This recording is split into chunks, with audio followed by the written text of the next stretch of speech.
Alors, au cours des 10 dernières années, EDF a sous-investi dans la maintenance de son parc nucléaire, ce qui fait que le taux de disponibilité de son parc nucléaire a baissé.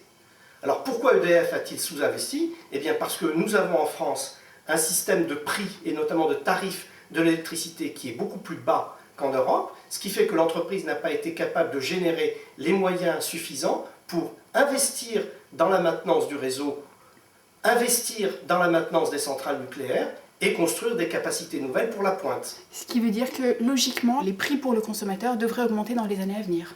Si on compare les prix électriques français à ceux de ses voisins, notamment allemands, les prix français sont nettement plus bas. Si on veut retrouver une dynamique d'investissement et d'entretien préventif des centrales, et si on veut avoir un renforcement du réseau, oui, il faudra qu'il y ait une augmentation des prix de l'électricité dans les 10 années qui viennent. L'hypothèse d'une augmentation, disons, de 20% en termes réels de l'électricité dans les 5 ou 10 années qui viennent est tout à fait justifiée. Je dis réelle, c'est-à-dire en plus de l'inflation.